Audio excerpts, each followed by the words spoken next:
আসসালামু আলাইকুম ওয়া রাহমাতুল্লাহ। আলহামদুলিল্লাহ ওয়াসসালাতু ওয়াসসালামু আলা রাসূলিল্লাহ।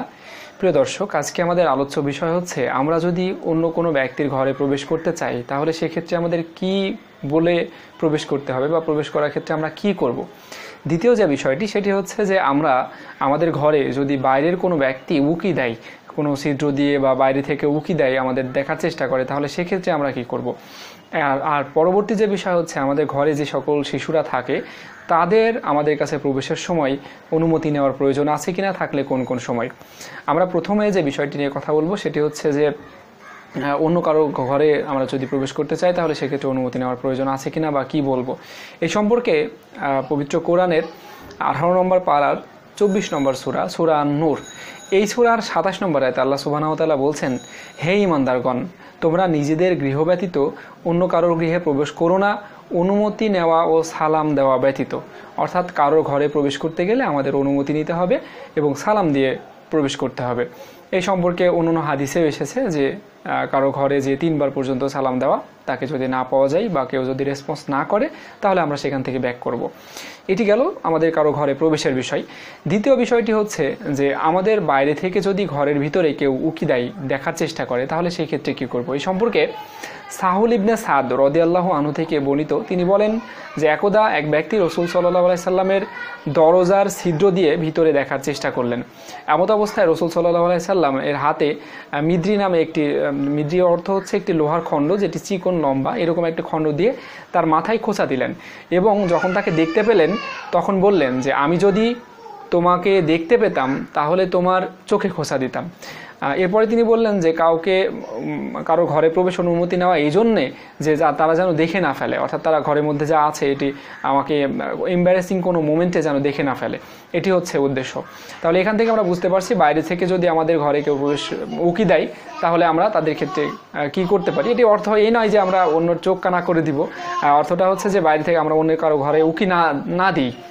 আচ্ছা, এরপরের বিষয় হচ্ছে যে আমরা আমাদের ঘরে যে সকল শিশুরা রয়েছে তাদের অনুমতির প্রয়োজন রয়েছে কিনা এবং যারা কাজের লোক রয়েছে তাদের অনুমতির প্রয়োজন রয়েছে কিনা।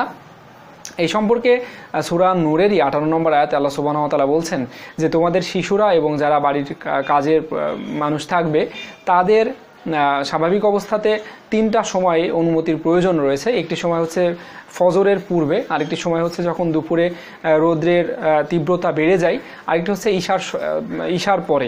এই 3টা সময় ব্যতীত তারা যদি তোমাদের ঘরে প্রবেশ করে অনুমতি ব্যতীত তাহলে এটা কোনো বিষয় না, কারণ তাদের সাথেই তোমাদের চলতে হয়। তার মানে আমরা বোঝা যাচ্ছে যে যারা এখনও বয়সপ্রাপ্ত হয়নি বা কাজের লোক তাদেরকেও আমাদের ঘরে প্রবেশের সময় এই 3টা সময়ে প্রবেশ করার ক্ষেত্রে অনুমতি নিতে হবে। কারণটি আল্লাহ সুবহানাহু ওয়া তাআলা আয়াতে বলে দিয়েছেন যে এই 3টা সময় তোমাদের পোশাক ছাড়া থাকার সময় বা পোশাক খুলে রাখার সময় আর কি। তাহলে এই 3টা সময় আমাদের ছোটদেরকেও অনুমতি নেওয়া শেখাতে হবে।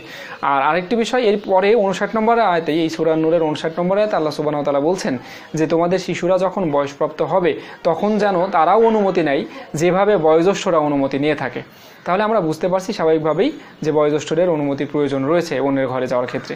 আর আমরা অপর একটি হাদিস থেকে, বুখারীর একটি হাদিস, আয়েশা রাদিয়াল্লাহু আনহা থেকে বর্ণিত একটি হাদিস, যে তিনি বলেন যে আমার দুধ চাচা আমার সাথে দেখা করতে চাইলেন, আমি তাকে রাসূল সাল্লাল্লাহু আলাইহি সাল্লামের অনুমতি না নিয়ে তাকে প্রবেশ করার অনুমতি দেইনি। এরপরে রাসূল সাল্লাল্লাহু আলাইহি সাল্লাম যখন আসলেন তখন আমি তার কাছে অনুমতি চাইলাম, জানতে চাইলাম যে আমি তাকে প্রবেশ করতে দিইনি, বিষয়টি জানালাম। তখন তিনি বললেন যে সে তোমার চাচা, তাকে প্রবেশ করতে দাও। তখন আমি বললাম আমি তো তার দুধ পান করিনি, আমি তো তার ভাইয়ের স্ত্রীর দুধ পান করেছি। তো তখন তিনি বললেন যে তোমার নাক ধুলোয় ধূসরিত হোক, সে তোমার দুধ চাচা, তুমি তাকে প্রবেশ করতে দাও। এরপর থেকে আয়েশা রাদিয়াল্লাহু আনহা বলতেন যে যারা তোমাদের বংশের সম্পর্কের কারণে হারাম, তারা রক্তের সম্পর্কের কারণে যারা হারাম, দুধ সম্পর্কের কারণেও তারা হারাম। তো এখানে দেখুন যে তিনি মাহরাম ব্যক্তি, তিনি জানতেন না তাই প্রবেশ করতে দেননি। তাহলে মাহরাম নয় এরকম কাউকে আপনি প্রবেশ করতে দিতে পারেন না।